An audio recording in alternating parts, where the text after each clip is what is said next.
Every year, my family skipped my birthday by accident. This time, I didn't remind them, I just flew out first class with my bonus and hosted myself a luxury dinner. The next morning, my dad texted, "Is this some kind of message?" I landed in Miami wearing the kind of suit that commands respect without demanding attention. The champagne they handed me in first class was still dancing in my veins, and for the first time in a long, long while, I wasn't pretending to be okay. I wasn't managing anyone's expectations. I wasn't being the accommodating one. I was just me alone, 42 years old, and finally celebrating a birthday that no one else remembered on purpose this time. I stepped out of the Uber in shoes I'd never worn before, the ones I'd been saving for something special. And for once, the something special wasn't someone else's baby shower or my sister's third wedding. It was just me, and it was enough. The hotel lobby smelled like orchids and old money, and the woman at the front desk looked at me like she couldn't decide if I was famous or just lucky. Honestly, I didn't care what she thought. I wasn't there to be noticed, not by anyone except myself. It had taken me over 2 decades to stop begging for crumbs from people who didn't even know they were holding the whole damn cake. Every year, it was the same routine. Early March rolls around, and like clockwork, the world keeps spinning while my birthday slips through the cracks of my family's carefully curated chaos. My sister Nina would always post something about her kid's soccer game or some new business venture she was crushing. And my dad Carl would be up to his elbows planning Easter brunch for his golf buddies, acting like that's what made him a good father. Even when I reminded them, and believe me, I used to, the reactions felt more like damage control than celebration. A quick text, maybe a call. One year, they Venmo'd me $50 and called it a party. The last time they forgot, I spent the evening watching TV with a half-eaten grocery store cake and a cheap bottle of whiskey I picked up on the way home from work. My phone stayed quiet most of the night, except for one group text where my brother-in-law, Lance, was organizing a surprise party for his pug's birthday. I wish I was kidding. They bought that dog a damn tiara.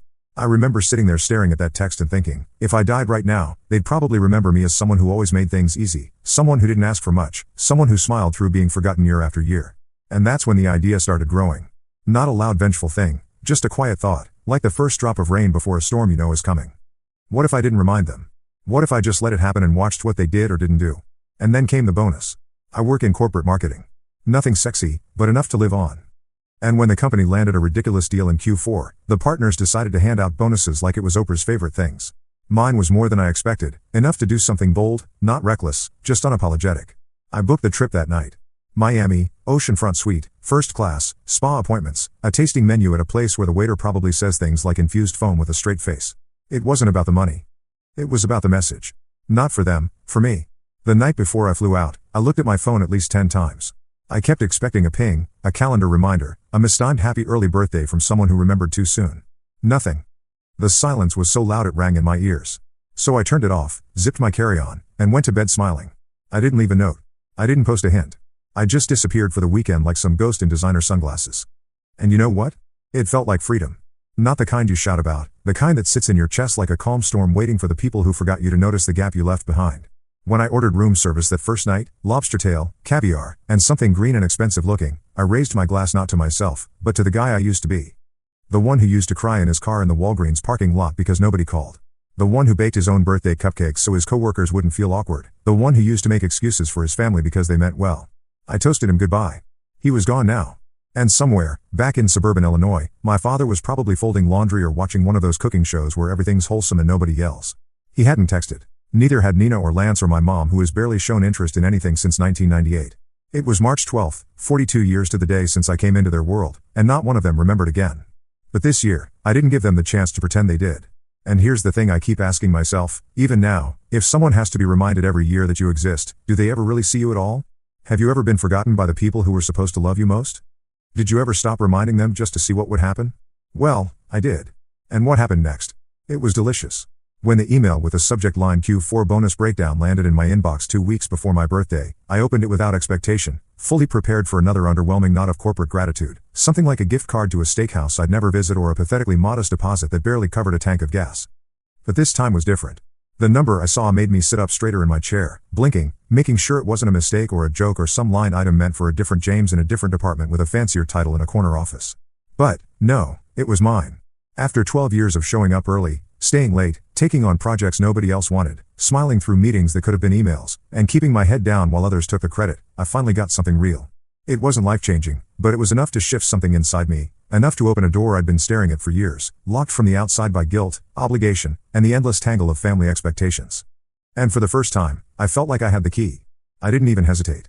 That same night, I poured myself a glass of scotch that had been collecting dust since last Thanksgiving, opened my laptop, and started planning. I wasn't doing another lonely birthday filled with fake smiles and sad leftovers. I was done. I chose Miami not because I had some romanticized vision of palm trees and beach parties, but because it felt like the kind of place where people go to disappear in plain sight, where no one knows your name unless you want them to, and where you can sit by the water with a whiskey and a secret and feel for a moment like your life belongs to you and no one else. The suite I booked wasn't just oceanfront. It was the kind of place where they folded your towels into animals and left chocolates with your name on them at night. The kind of place where the staff called you Mr. Chandler and looked you in the eye like you mattered, which frankly was more than I could say for my own family. I picked out a birthday outfit that cost more than what my parents spent on my last 5 birthdays combined, a tailored blazer that fit like it was made for me and caught the light just enough to feel dangerous, like it knew things I hadn't said out loud. I reserved a table at a rooftop restaurant with a view so breathtaking, I knew it would do the work for me. I didn't even need a caption, just a photo of me alone, confident, alive, holding a glass of aged bourbon, and letting the silence speak for itself. And, oh, it did. I posted that first photo. Just one. Me, smiling faintly, backlit by sunset and city lights, blazer sharp, drink in hand, no tag, no location, just the words, 42 feels different. And then I waited. Not for the comments. They came fast, mostly from coworkers, old friends, the kind of people who always remember even if they're not close. No.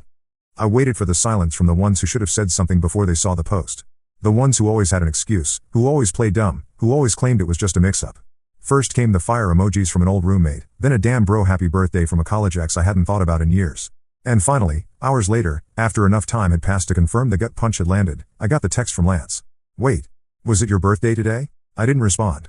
Then came my sister, Nina, who clearly hadn't spoken to her husband that evening. James, happy birthday, bro. Hope it's a good one. I left her on read. Then around midnight, the one I'd been expecting, not hoping for, but expecting because he always needed the last word, my father. His message was short, clipped, almost comical in its lack of awareness. Is this some kind of message? And I stared at that text for a full minute, letting the question soak in, not because I didn't know how to respond, but because I couldn't decide if he genuinely didn't get it or if he was trying to guilt me into pretending he had, as if my absence was the problem, not their neglect, as if I owe them the courtesy of another performance, another round of forgiveness, another year of pretending that being forgotten was no big deal. But it was a message. Every silent minute of that day, every sip of bourbon, every carefully composed image, every ignored text, all of it spoke volumes, not in bitterness, but in clarity. I wasn't trying to make them feel bad. I just stopped trying to make them feel anything at all. It's amazing how fast people notice your worth once you stop handing it out for free. The next morning, I woke up to more messages. Guilt-tinged birthday wishes, overcompensating emojis, a voicemail from my mom awkwardly singing happy birthday in the background of a conversation about gas prices, and a sudden flood of memories I didn't ask for, years of being the afterthought, the backup plan, the sibling who didn't cause trouble but never got the spotlight. And now they were paying attention, not because they remembered, but because I didn't remind them. I sipped my coffee on the balcony, looking out at the horizon, feeling more peaceful than I had in years. I wasn't angry. I wasn't even hurt anymore. I was just done. And sometimes, done is the most powerful feeling in the world. I didn't have to check the family group chat to know what was happening in there. Because if there's one thing that's always been as predictable as their ability to forget me, it's their knack for turning any situation into a crisis that somehow centers around everyone else's feelings. As if my silence was a personal attack, as if my absence was a betrayal rather than a quiet protest built from years of being overlooked, dismissed, and talked over. But eventually, curiosity got the better of me. Not because I was looking for apologies, but because I wanted to see who they would blame first and how fast the narrative would twist itself into something where I was the villain in a story they never even bothered to read. The messages were pouring in like little grenades wrapped in false concern and passive-aggressive confusion. Nina had kicked things off with a seemingly innocent question. Did anyone know it was James's birthday this week? The phrasing already told me everything. Not, hey, we missed James's birthday, but did anyone else screw up, or is this not on me? Classic Nina. Immediately, Lance jumped in with his usual defensive energy. I thought you were going to remind us. You always handle that stuff, which was a flat-out lie. No one ever handled it. And then came Dad, riding in like a martyr on a broken horse. I just assumed he'd say something. He usually does. As if it's normal, expected even, for the birthday guy to send out reminders like a damn party planner begging for RSVPs to his own existence. The thread quickly devolved into the kind of digital bickering that pretends to be about facts but is really about guilt, about shifting it, dodging it, weaponizing it. And there it was again, the glaring absence of anything that resembled genuine remorse. No one said, we forgot him, and that's on us. Instead, it was, he should have said something. He's always been kind of dramatic. And my personal favorite from Lance, who apparently decided subtlety was optional. Honestly, this feels a little manipulative. Manipulative. I sat on the edge of the hotel bed, bathrobe still damp from the spa steam room, watching my name bounce around the screen like a character in a soap opera I didn't audition for, wondering how many years I'd spent biting my tongue just to keep the peace in a family that only seemed to notice me when I disrupted their comfort. And I realized in that moment that I wasn't angry, not really, but I was something worse. I was tired, bone tired of being the emotional janitor for people who didn't think twice about tracking their mess into my life and then blaming me for the stains when I finally stopped cleaning. I didn't reply. I didn't defend. I didn't explain. Instead, I took a screenshot, and I sent it to my 2 closest friends, real friends, not people I was born into or legally bound to, the kind of men who remembered my birthday every year without a Facebook reminder, who showed up when I was sick or heartbroken or just too tired to fake being fine, who once drove across the city just to bring me food and watch bad movies when I got dumped via voicemail. Their responses came quickly, and they were exactly what I needed. A mix of righteous fury and hilarious commentary. Lance needs a hobby that isn't throwing shade in group chats, one of them wrote. Tell Nina to go cry into her protein shake. And then the one that made me laugh out loud, your dad should start a support group for emotionally unavailable boomers. But it was what they didn't say that meant more. They didn't ask why I didn't tell anyone. They didn't blame me for going silent. They just got it because they'd seen it all before. They'd seen me show up to birthday dinners that turned into planning meetings for someone else's event. They'd seen me get passed over for toasts, presents, invitations. They'd watched me fake enthusiasm for family photos while quietly shrinking inside. And maybe that's why I started screenshotting more of the chat, not to expose anyone, not to stir drama, but to document the truth, the quiet devastating truth that in this family, love was conditional, and presence was only rewarded when it served a narrative that didn't include my actual feelings. I posted a few of the screenshots selectively and without comment to my private Instagram story, the one only a handful of people followed, the one my family didn't even know existed. And the reactions came in like little affirmations. You deserve better. This is wild. I'm so sorry you deal with this. Still, I stayed quiet in the group chat. I let them argue, defend, excuse, accuse, all of it playing out like a tragicomic stage performance where the audience already knew the ending, but the actors kept delivering their lines as if surprise was still possible. Eventually, the tone shifted, not to remorse, but to offense. Nina, perhaps realizing that silence is more powerful than any insult, finally snapped. You know, if you've got something to say, just say it instead of playing these games. Games. As if the real game wasn't the years I spent showing up for them, remembering every birthday, sending thoughtful gifts, comforting them during breakups and layoffs and fights and funerals, only to be forgotten like a background character in the story of their lives. As if silence wasn't the last tool I had left that didn't involve shouting. Then came the voicemail. My father, his voice trembling in that carefully curated tone that lives somewhere between disappointed and victimized. James, son, I don't know what's going on with you, but this isn't like you. I just feel like you're punishing us for something we didn't even do. We love you. We just didn't realize. Is that really a crime? And I sat there in a hotel robe that smelled faintly of lavender and sea salt thinking, no, Dad. Forgetting isn't a crime, but expecting me to keep pretending it doesn't matter? That's the real punishment. And I'm not the one handing it out anymore. I didn't return his call. I didn't text back. I just opened the sliding door to the balcony, stepped out into the Miami night air, and let the sound of the waves drown out the noise of people who only realized I was gone because for once, I didn't beg them to notice me. The first thing I noticed about my father's voicemail wasn't the words he used, but the calculated tone underneath them, that fragile warbly edge he perfected over the years. A performance wrapped in the illusion of concern, carefully constructed to sound like vulnerability, but hollow enough that if you pushed even slightly, it cracked and revealed the sharpness beneath. He started with, hey, son, the kind of greeting he only used when he needed something or when he knew he was in the wrong, but refused to admit it outright. A tonal olive branch dipped in guilt. His voice was quieter than usual, like he wanted to sound like he was alone in a room full of people. The kind of quiet that demands attention. The kind that says, I'm hurting, and it's your job to fix it. I don't understand what's happening, son, he said, dragging the silence between phrases like it might fill the gaps of his memory, the ones where my birthday used to be. You didn't tell anyone it was your birthday, and now it feels like you're trying to make a point, and I don't know why.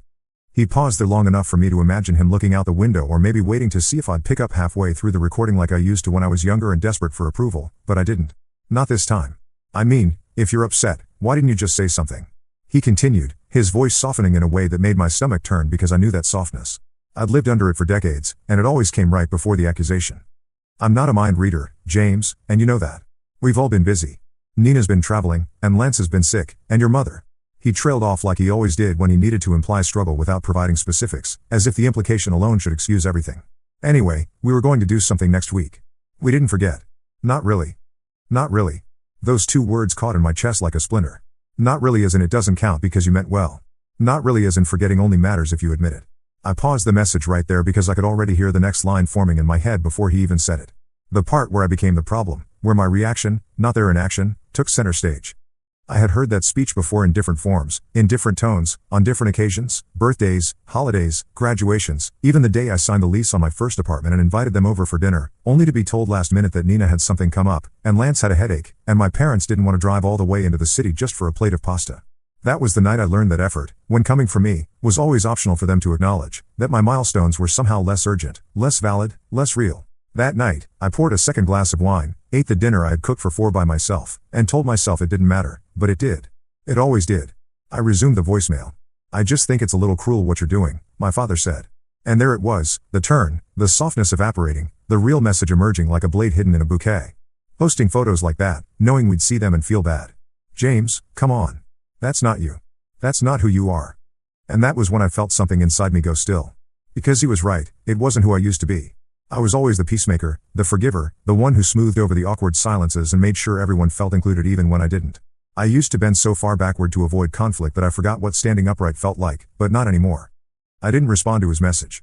I didn't even delete it. I just left it there sitting in my voicemail box like a tiny relic of a war I was no longer fighting, a ghost from a house I had already left. And then I remembered something I hadn't thought about in years, my 16th birthday, the one where they threw Nina a surprise graduation party 2 days before and acted so exhausted from planning that they just needed a break, which somehow meant my birthday dinner became a casual night in. I wore a new shirt that night, one I had saved up for with lawn mowing money, thinking it would make the evening feel more special, and I made my own cake because my father said the bakery was closed on Sundays. I remember sitting there, listening to everyone talk about Nina's college plans, the music too loud, the TV still on in the background, and no one ever actually said the words happy birthday, not even once. I should have said something. I should have spoken up then, but I didn't. I smiled. I cleaned up. I told myself they were tired and busy and not really forgetful, just overwhelmed, and I believed it because I wanted to. But now listening to that voicemail, staring at the bright Miami sky through the open hotel curtains, I finally saw it for what it was. Not a one-time mistake, not a fluke, not an unfortunate oversight, but a pattern, deliberate through indifference, maintained through guilt, and wrapped in just enough false warmth to keep me questioning my own instincts. I opened my messages, scrolled down to my father's latest text, and typed a reply that felt like both a release and a revelation. "You didn't forget me. You just didn't think it mattered. I stopped reminding you to see if that was true. Turns out it was." I hit send, and then I posted it. No photo, no tags, just the text. It wasn't for them. It was for every version of myself that had swallowed disappointment and called it maturity. For every time I had downplayed the sting of being invisible. For every moment, I had mistaken silence for strength. It was a truth that demanded no justification, no apology, no room for argument. Because the real cruelty isn't in forgetting. It's in expecting the forgotten to act like it never happened. There is a very particular kind of silence that fills a room after you've said something you can't take back.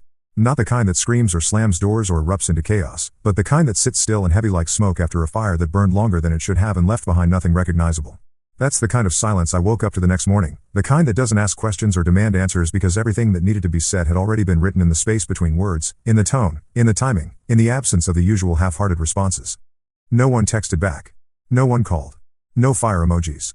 No overcompensating gifs of balloons or belated messages pretending they'd meant to say something earlier. There was just quiet. And for the first time, it didn't feel like punishment. It felt like peace. The sky outside my hotel window was a softer shade of blue than it had been the day before, as if even the weather understood that something had shifted, not in them, but in me.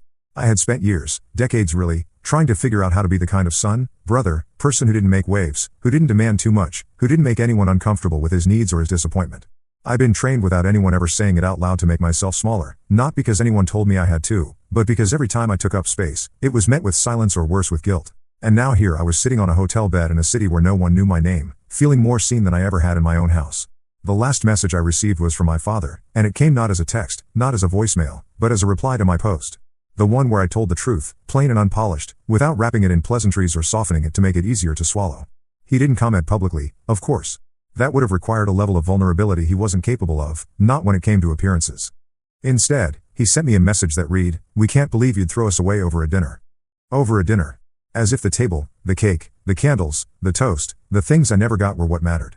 As if this entire fracture could be reduced to one meal missed, one night overlooked, one simple oversight rather than the culmination of years of emotional neglect that had been neatly dressed in family photos and polite phone calls and holiday gatherings where I always ended up in the kitchen cleaning up after everyone else. As if I hadn't spent my entire adult life carrying the weight of other people's convenience. I didn't reply right away because I needed to sit with the anger and the grief and the unexpected sense of relief that came from finally being misunderstood on my own terms. I let the silence speak for me a little longer, not because I was trying to be cruel, but because for once, I wasn't trying to be anything. I was just existing without apology, and that in and of itself was revolutionary. The Miami sun was setting through my hotel window, casting long shadows across the marble floor, and I found myself thinking about all the birthdays that had come before this one. The pattern hadn't always been so clear, so obvious in its cruelty. When I was younger, maybe 8 or 9, my birthdays had been modest but acknowledged. Nothing extravagant, but there would be a cake, a small gathering, Maybe a toy I'd been wanting. I remember one year getting a baseball glove that I treasured for months, practicing my catch in the backyard until the leather was soft and worn. But somewhere along the way, as Nina got older and her achievements became more spectacular, more worthy of attention, my birthdays started shrinking. It wasn't dramatic, not at first. Just little things. The cake becoming store-bought instead of homemade. The gifts becoming more practical, less thoughtful. The celebrations getting shorter, more rushed, like an obligation that needed to be checked off a list rather than a moment worth savoring. I remember my 14th birthday particularly clearly. Nina had just gotten accepted to a prestigious summer program, something that required my parents to drive 3 hours each way for an interview and orientation that weekend. My birthday fell right in the middle of it, and instead of postponing the trip or celebrating early, they simply forgot. When they returned on Sunday night, exhausted and talking nonstop about Nina's opportunities, my father noticed the calendar and said, "Oh, wasn't your birthday yesterday?" Not an apology, not an explanation, just a casual observation, like he'd noticed the weather. That was the first time I felt truly invisible in my own home. Not because they were mean or deliberately cruel, but because I had become so much background noise in the symphony of Nina's success. And instead of speaking up, instead of demanding the attention I deserved, I learned to make myself smaller, to need less, to expect nothing so I wouldn't be disappointed. The hotel room service menu was still sitting on the nightstand from the previous evening, and I found myself staring at it, thinking about all the birthday dinners I'd eaten alone over the years. Not just the forgotten ones, but the ones where I was physically present but emotionally absent, sitting at tables surrounded by family who talked over me, around me, through me, but never really to me. How many times had I sat at those dinners feeling like a guest at my own party, grateful just to be included in conversations that had nothing to do with me. There was my 21st birthday, when we went to a restaurant that Nina picked because she was vegetarian that month, and I spent the evening eating overpriced salad while listening to her explain her new philosophy about sustainable living to our parents, who hung on every word like she was delivering the Sermon on the Mount. I ordered a beer, my first legal drink, and no one even noticed. The waiter asked if it was a special occasion, and before I could answer, my father jumped in to tell him about Nina's internship at an environmental nonprofit. Or my 28th, when Lance had just proposed to Nina, and the entire dinner became an impromptu engagement party. My birthday cake was forgotten in favor of champagne toasts and wedding planning conversations that would continue for the next 18 months. I sat there, watching my sister's happiness eclipse my existence once again, and when the check came, I was the one who ended up paying because everyone was so distracted by ring shopping and venue discussions. The pattern was so established, so normalized, that I started to think maybe this was just how families worked. Maybe some people were meant to be the center of attention, and others were meant to orbit around them, providing support and stability and unconditional love without expecting much in return. Maybe I was just naturally suited to be the background character in everyone else's story. But sitting in that Miami hotel room, with the evidence of my family's indifference spelled out in black and white on my phone screen, I realized how wrong I'd been. It wasn't natural or normal or inevitable. It was a choice they made, again and again, to prioritize other things, other people, other moments over acknowledging my existence. And more importantly, it was a choice I'd made to let them. I thought about my friend Marcus, who had thrown me a surprise party 3 years ago when I mentioned offhandedly that I didn't usually do much for my birthday. He'd invited a dozen people, rented out a private room at a bar, and even made a speech about what a good friend I was. I'd been so moved, so overwhelmed by the gesture, that I'd almost cried. Not because the party was elaborate or expensive, but because someone had thought I was worth celebrating. Someone had remembered, had planned, had cared enough to make an effort. That night, Marcus had pulled me aside and said something that stuck with me. "You know, you never talk about your family celebrating you. That's weird, right?" At the time, I'd laughed it off, made some joke about being low maintenance, but his words had planted a seed of doubt that had been growing ever since. Because he was right. It was weird. Not quirky or modest or admirable, but genuinely strange that a grown man couldn't count on his own family to remember the day he was born. The more I thought about it, the more examples came flooding back. High school graduation, where Nina's speech as valedictorian overshadowed my own achievement of making it through 4 years without any major disasters. College graduation, where my parents spent most of the ceremony talking about Nina's engagement planning. My first promotion at work, which I'd excitedly called to share, only to be told that Nina was also getting a promotion and wasn't that such a coincidence. Even my heartbreak, when my long-term girlfriend Sarah left me for someone else, had been minimized because Nina was planning her wedding and didn't want negative energy around such a joyful time. I pulled out my laptop and started scrolling through old photos on social media, looking for evidence of my own existence in my family's digital history. What I found was telling. Hundreds of photos of Nina at various life events, beaming with my parents, celebrating everything from her college acceptance to her first apartment to her wedding day. And scattered throughout, like afterthoughts, were a few pictures of me. Usually in the background, often looking uncomfortable, sometimes clearly cropped from larger family gatherings where I'd been positioned at the edge of the frame. There was one photo that particularly stung, from last Christmas. Nina, Lance, and my parents were gathered around their beautifully decorated tree, all smiles and matching sweaters, while I was barely visible in the corner, having arrived late from work and still wearing my business casual clothes. The caption read, "Perfect family Christmas with our favorite people." As if I wasn't technically family, or perhaps not quite favored enough to merit inclusion in the sentiment. But what really struck me was what wasn't there. No photos of my college graduation. No pictures from my promotion celebration. No documentation of my achievements, my milestones, my moments of joy or sorrow.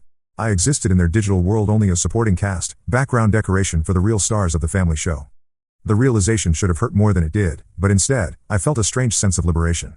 Because seeing it all laid out like that, the pattern of neglect so clear and undeniable, meant I could stop pretending it was in my head. I could stop making excuses for them, stop telling myself that love comes in different forms, stop convincing myself that their indifference was somehow my fault for not being interesting enough, successful enough, demanding enough. I closed the laptop and walked back out to the balcony, where the Miami skyline was beginning to twinkle with evening lights. Somewhere out there were families celebrating each other, remembering important dates, making their loved ones feel seen and valued. And somewhere back in Illinois, my family was probably going about their evening routines, completely unaware that their silence was speaking louder than any argument ever could. For the first time in years, maybe ever, I felt completely at peace with disappointing them. Not because I wanted to hurt them, but because I finally understood that their disappointment in me was nothing compared to my disappointment in myself for accepting so little for so long. Eventually, I typed out a response. Not long, not dramatic, but clear. It was never about the dinner. And then I turned off my phone, not because I was afraid of what they'd say next, but because I genuinely didn't care anymore. I didn't need the last word. I didn't need validation. I had given myself something that no one in my family had ever truly offered: permission. Permission to celebrate myself without waiting for others to do it first. Permission to draw boundaries and keep them even when they made other people uncomfortable. Permission to be angry and hurt and whole. Permission to walk away, not in rage, but in clarity. I checked out of the hotel that afternoon, the ocean breeze brushing against my skin like a benediction, the doorman tipping his hat with a smile that felt more genuine than half the birthday cards I'd received in my life. I didn't look back. I didn't need to. Everything I'd left behind, the years of biting my tongue, the birthday calls that came 2 days late, the guilt-laced hugs, and the apologies wrapped in conditions could stay where it belonged in the past. As the Uber pulled away, I opened my travel app and started browsing for my next trip. I wasn't running away. I wasn't trying to make another point. I was simply done waiting for anyone else to give me permission to live the way I wanted. I had spent too long contorting myself into something palatable, digestible, easy. And this year, this birthday, was the first time I realized I didn't have to do that anymore. Next year, I'm thinking Paris. Not because it's far or expensive or glamorous, though it's all of those things, but because I want to sip wine on a rooftop and watch the sunset over the Seine without once checking my phone to see if anyone remembered me. I want to walk through streets lined with history and strangers and feel for just a few moments like the world is wide open, like I am not defined by anyone's ability to celebrate me or forget me. And maybe, just maybe, I'll keep the location to myself again, not as revenge, not as a test, but because sometimes freedom is found in the places we go alone, the ones we don't share, the ones we don't post about, the ones that belong only to us. That's the thing about being forgotten. Once you stop fearing it, once you realize you can survive it, maybe even thrive in it, you start to understand that the loudest statement you can ever make is choosing yourself without asking permission.